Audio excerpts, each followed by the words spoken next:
Good day, ladies and gentlemen. My name is Tony Arenas, and I am your product specialist for this video.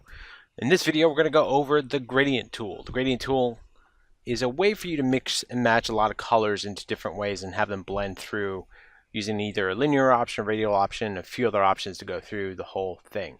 So we're going to use right here, just to use how the basic tool starts off with. There's an actual tool here on the left side, and I'm going to create a layer for this. And then from here, you have options with presets that are already available. Like this one right here is going to be actually the foreground color, the background color. This is going to be a foreground color bleeding into nothing, and then your standard black and whites and another couple of colors to go through it. So for right now, I'm just actually going to go with a basic black and white, stick to the foreground color and so forth, which is this one right here. And it's not going to be reversed or anything like that, and we're just going to start off and explaining which one does.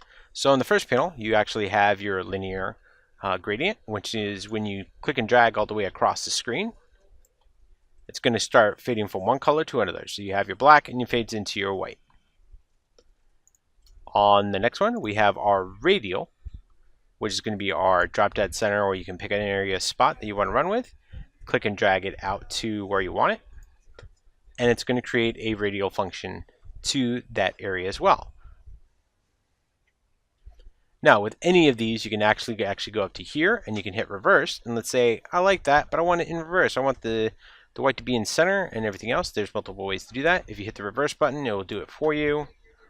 Or if I didn't hit reverse, all I have to do is switch this button right here, and I have that option there. And then I go there, and boom, we have that there. Now these are other ones that are not really used that much, but you have the options here, which is this is more of like a center point, and it creates like a streak right here, almost like if this was a wall, and then it goes fading from white all the way around to the other color. This is more of a cylinder aspect, so like if you have some cylinder situations or something that have that situation, it's going to go, actually let's go this way. We're going to do it like this from center. So the center will have that white color, and then it goes from white to black. And then the next option is this stark option, and it's going to create a star effect using those gradients. Now, with all of these here, once you actually set it down, that's it. Like it's a click and drag, and you set it down. If you need to change colors, so if I click up here, I have the options of actually getting into the gradient editor.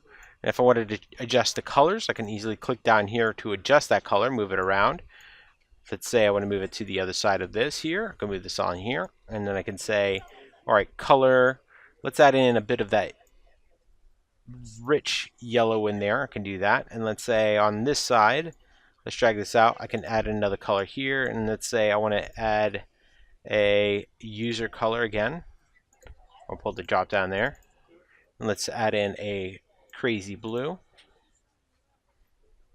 And then when I actually have it, it will be set here, and then I can say, all right, let's draw this out, and you're going to have those colors fade into everything else. It takes a little bit of practice to get to where you want it, to where you want to do. So like this is a linear, the linear aspect. I'm going to go with a new one there, do a linear. And again, you start from yellow, fade into white, fade into black, fade into blue. So you have a little bit of leeway to change everything that you have to work with and move it through. Now, it doesn't have to be in a straight line. You can actually go from corner to corner, add a little bit of an angle in here, and doing things differently. Now, in Illustrator, it's a lot more fluid in the sense of like once I set something down, I can always change it.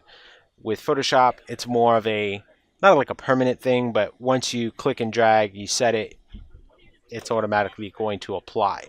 So you have some cool options with this.